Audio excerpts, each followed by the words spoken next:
Jinping का order, LAC पहुंचे परमाणु बॉम्बर।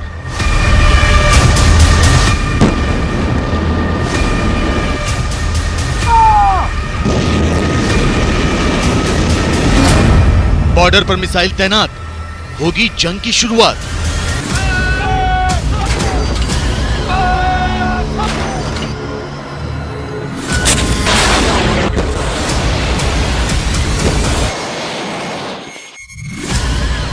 संवाद से सीमा विवाद हल करने की कोशिशों पर चीन बार बार पानी फेर रहा है। चीन लगातार एलएसी पर माहौल गरमाने की कवायद कर रहा है, लेकिन चंद घंटों पहले चीन ने एक ऐसी हरकत की है जिससे दोबारा संघर्ष की शुरुआत हो सकती है। चीन ने एलएसी पर अपनी ताकत बढ़ाने के मद्देनजर तिब्बत में ऐसे 2 हथियार भेजे हैं जिनकी तैनाती जंग जैसे हालात में की जाती है। चीन ने तिब्बत ऑटोनोमस रीजन में घातक मिसाइलों के साथ अपने परमाणु बॉम्बर की तैनाती का प्लान बनाया है। चीन तिब्बत में जितनी जल्दी हो सके अपने हवाई ठिकानों को इन मिसाइलों और परमाणु बॉम्बर से लैस कर देना चाहता है।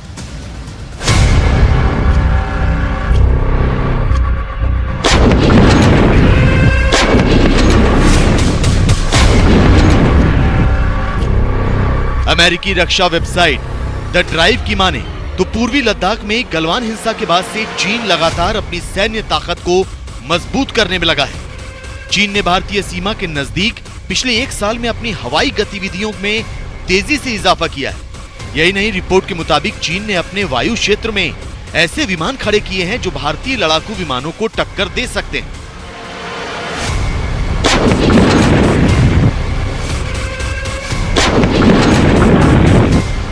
लेकिन सैटेलाइट इमेज से पता चलता है कि चीन बदले की आग में जल रहा है। भारत से मिली शिकस्त की कड़वी यादों को भुलाने के लिए चीन एक बार फिर सीमा विवाद को हवा देने की कोशिश कर सकता है। गौर से देखिए, तिब्बत के शैनान इलाके में चीन का ये नया सैन्य अड्डा। इसमें सुरक्षा दीवार, हथियार रखने की जगह, खुफिया सुरंग का प्रवेश द्वार, काम पर लगी सैन्य मशीनरी और संदिग्ध निगरानी चौकी साफ नजर आ रही है।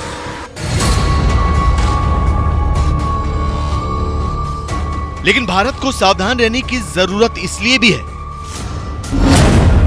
क्योंकि चीन ने अक्साई चीन से लेकर अरुणाचल प्रदेश की सीमा तक किलेबंदी करनी शुरू कर दी है। इस पूरे बॉर्डर इलाके में चीन की सेना नए सैन्य ठिकाने, हेलीपोर्ट और रेल लाइन बना रही है। इसके अलावा चीन की पीपल्स लिबरेशन आर्मी ने तिब्बत स्थित अपने एयरबेस पर घातक मिसाइलों से लेकर परमाणु बॉम्बर्स तक तैनात करने शुरू कर दिए हैं। ये एक किसी बड़े गेम प्लान का इंडिकेटर जरूर है और इंडिया जैसे देश को, जो कि मालूम है कि इस तरह की तैनाती सिर्फ और सिर्फ इंडिया के खिलाफ है, ज़रूरी है कि इंडिया को इसको बड़ा सीरियसली लेना चाहिए। जहाँ तक मिसाइल्स और कुछ न्यूक्लियर बॉम्बर्स जो वो डिप्लॉय कर रहा है, ये एक बहुत ही सीरियस बात है। ये क्लियर कट इंडिकेटर है कि यस, चाइना के दिमाग में, चाइना की स्ट्रेटजी में कहीं ना कहीं कोई बड़ी गेम आ रही है। चीन परमाणु बम बरसाने वाले लड़ाकू विमानों और घातक मिसाइल की तिब्बत में तैनाती क्यों कर रहा है, इससे आसानी से समझा जा सकता है। चीन परमाणु बॉम्बर की तैनाती के जरिए भारत पर दबाव बनाने के साथ रणनीतिक बढ़त लेना चाहता है।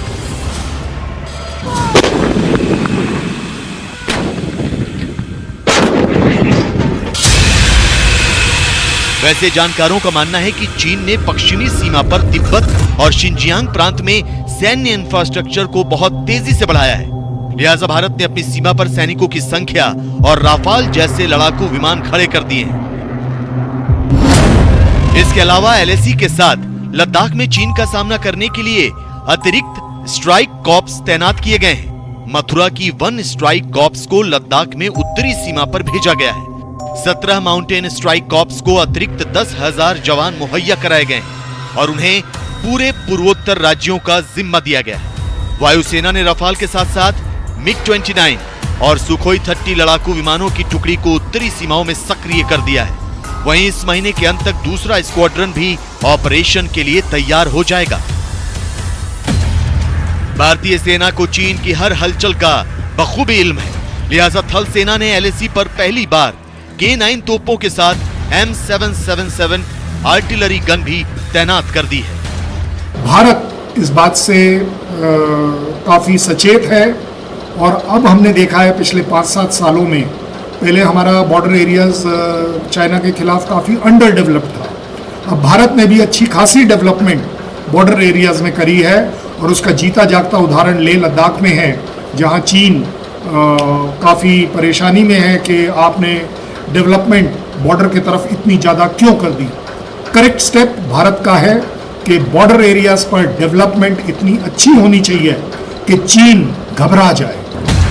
हाल ही में चीन के एक रिटायर्ड सैन्य अफसर झाओ बो ने अपनी सरकार को सुझाव दिया था कि चीन और भारत को मौजूदा विश्वास बहाली उपायों को लागू करना चाहिए। सीमा विवाद को टकराव का रूप लेने से रोकने के लिए LAC से लगे खतरनाक इलाकों में बफर जोन बनाने का साहसिक कदम उठाना चाहिए। झाओ बो ने यह भी कहा था कि भारत से टकराव चीन के पक्ष में बिल्कुल नहीं है, लेकिन ऐसा लगता है कि विस्तारवाद के एजेंडे को धार देना शी जिनपिंग की प्राथमिकता है, न कि विश्वास बहाली के उपाय करना।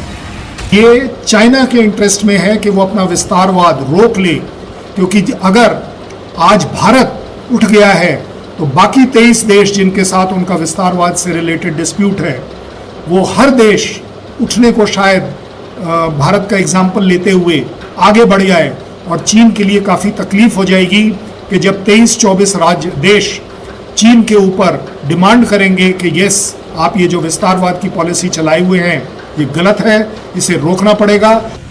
हिंदी चीनी भाई भाई के नारे को चीन की मौजूदा सरकार ने कब का भुला दिया था। अब तो हालात ऐसे हो गए हैं कि शी की सरकार भारत से उलझने का कोई भी मौका नहीं गंवाती, लिहाजा हिंदुस्तान भी आक्रामक रणनीति अख्तियार कर चुका है। चीन को उसी की भाषा में जवाब देने की तैयारी कर चुका है।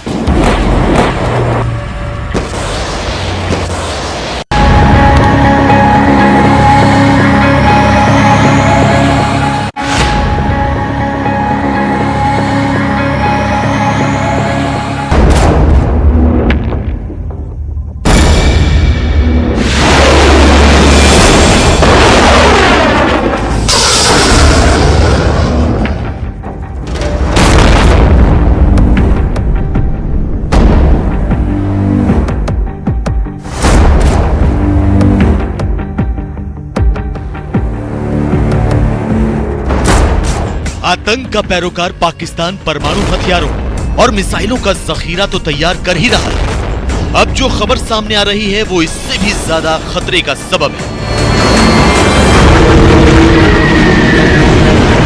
जानकारी के मुताबिक पाकिस्तान प्लूटोनियम की उत्पादन क्षमता में तेजी से इजाफा कर रहा है।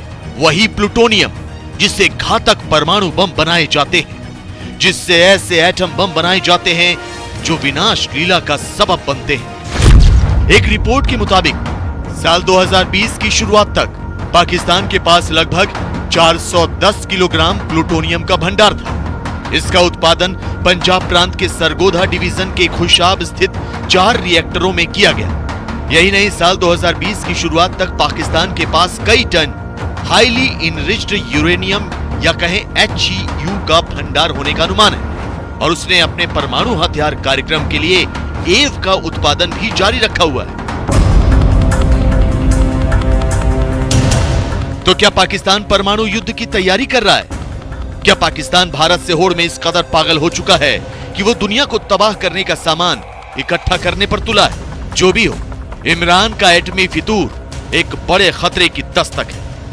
पाकिस्तान का जो परमाणु बम है वो इनरिच्ड यूरेनियम बेस्ड था, अब वो प्लूटोनियम बेस्ड बम की तरफ बढ़ रहा है और खुशाब रिएक्टर की मदद ले रहा है। तो वो उसमें निश्चित ही काफी वृद्धि करने की बात करें। इस वृद्धि के पीछे उसकी जो योजना है, जो उसकी रणनीति है, वह केवल दक्षिण एशिया में ही गतिविधि बढ़ाने की नहीं है, वरन आसपास के राष्ट्रों में, जिसे पश्चिम एशिया, केंद्रीय एशिया या यह कह सकते हैं कि यूरोप और अफ्रीका तक भी चीन के साथ मिलकर वह एक समूह बना सकता है, वह एक अलायंस बना सकता है और ये सारे विश्व के लिए चिंता का विषय होगा। कुछ दिनों पहले खबर आई थी कि पाकिस्तान उत्तर कोरिया से अपनी दोस्ती बढ़ा रहा है। इमरान खान और किम जोंग उन मिलकर परमाणु हथियार बनाने की तैयारी में। तो अब जिस तरह पाकिस्तान प्लूटोनियम इकट्ठा कर रहा है, उससे उसके इरादे साफ हो जाते हैं। वैसे आपको बता दें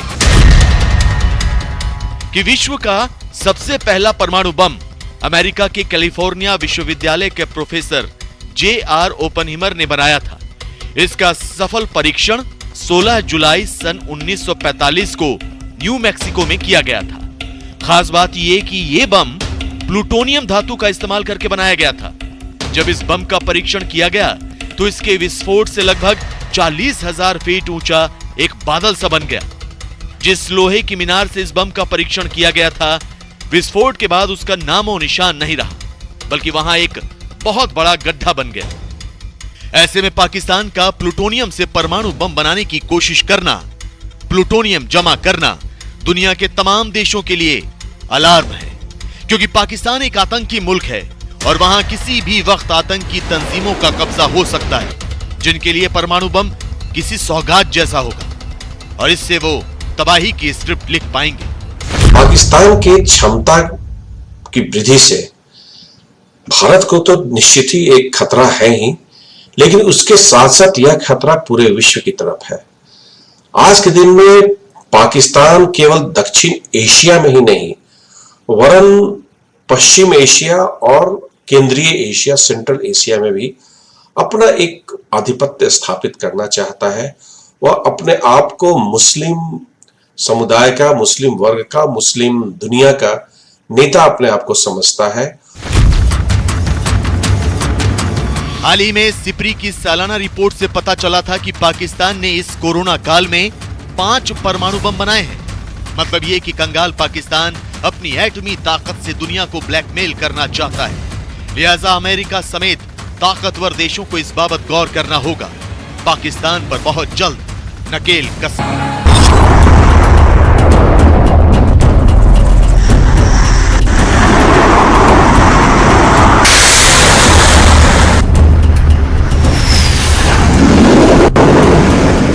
चीन और अमेरिका में बढ़ा तनाव।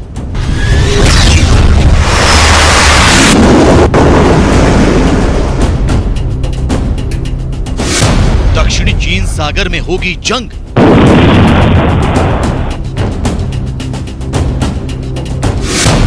सुरक्षा मिशन पर अमेरिकी युद्धपोत।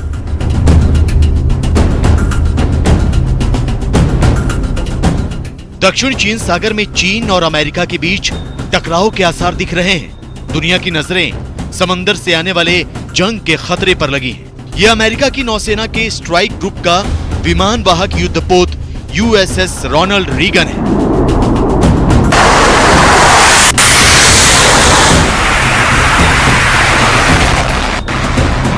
और इस वक्त ये दक्षिण चीन सागर में एक सिक्योरिटी मिशन पर निकला हुआ है। दरअसल दुनिया इस बात से परेशान है कि समंदर के जिस इलाके में इस वक्त USS रोनाल्ड रीगन मौजूद है, उस हिस्से में कुछ वक्त पहले चीन की नौसेना ने अपने विमान वाहक युद्धपोत शैंडोंग के साथ एक युद्धाभ्यास किया था।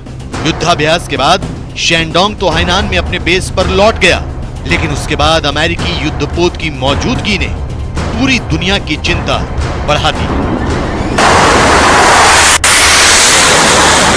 वियतनाम सबको तंग कर रहा है और उसने पूरा का पूरा साउथ चाइना सी पे अपना कब्जा डिक्लेयर कर दिया है। और वो बोलते हैं कि 90% ऑफ द जो साउथ चाइना सी है वो हमें बिलोंग करता है और वहाँ कोई नहीं आएगा। और इसी को मतलब इसका दबदबाव इतना ज़्यादा ना बढ़ जाए कि मतलब कोई और अपना कार्रवाई ना कर पाए। इसी के लिए अमेरिका का प्रेजेंस वहाँ पर अब आप देख ही रहे हैं कि सबसे बहुत ज़बरदस्त ताकतवर शिप्स भेज रहे हैं। वो इसीलिए भेज रहे हैं कि freedom of navigation and right to overfly वगैरह सब रहे, मेंटेन रहे वहाँ पर, वरना ये हाथ से निकल जाएगी बात।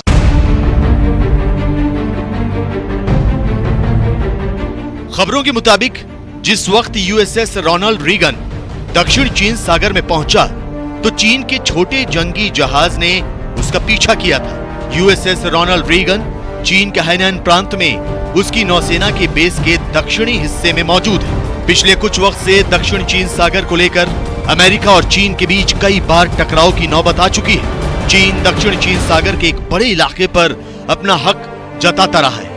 इतना ही नहीं, चीन ने साउथ चाइना सी में अपने कई नौसेना ठिकाने भी बना लिए हैं, जिनका विरोध आसियान देशों समेत दुनिया के कई बड़े मुल्क कर रहे हैं। देखिए, और इधर से they are putting pressure on European nations also.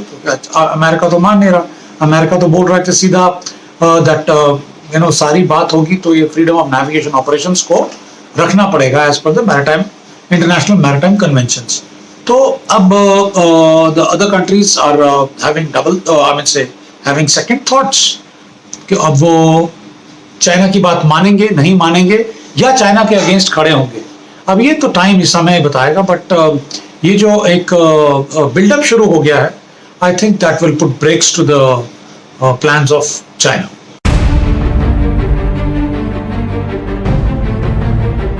बुधवार को आसियान देशों के एक वर्चुअल सम्मेलन में भारत के रक्षा मंत्री राजनाथ सिंह ने भी दक्षिण चीन सागर में फ्रीडम ऑफ नेविगेशन का समर्थन किया।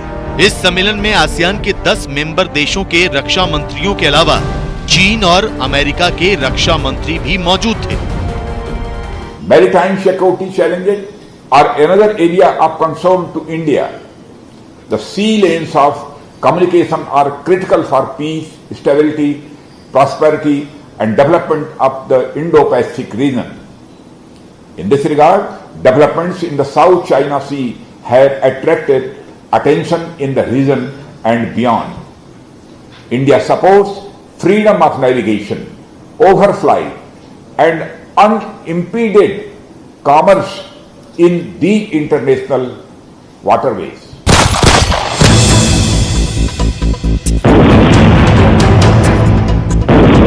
चीन को चेतावनी देने के लिए 12 और 13 जून को फिलीपीन सागर में अमेरिकी नौसेना जापान की नौसेना के साथ एक बड़ा युद्धाभ्यास कर चुकी है। इस युद्धाभ्यास में अमेरिका के 3 जंगी जहाज यूएसएस अमेरिका, यूएसएस न्यू ऑरलिंस और यूएसएस जर्मन टाउन के साथ जापान की नौसेना का युद्धपोत जेएस शिमोकिटा भी शामिल हुए थे। सुरक्षा जानकारों के मुताबिक इंडो पैसिफिक इलाके में जिस तरह से अमेरिकी नौसेना एक बार फिर सक्रिय हुई है, उसे देखकर लगता है कि शायद अमेरिका चीन से सीधी जंग की तैयारी कर चुका है और समंदर में दुनिया की 2 बड़ी ताकतों के बीच होने वाली इस जंग के खतरे को दुनिया भी महसूस कर रही है।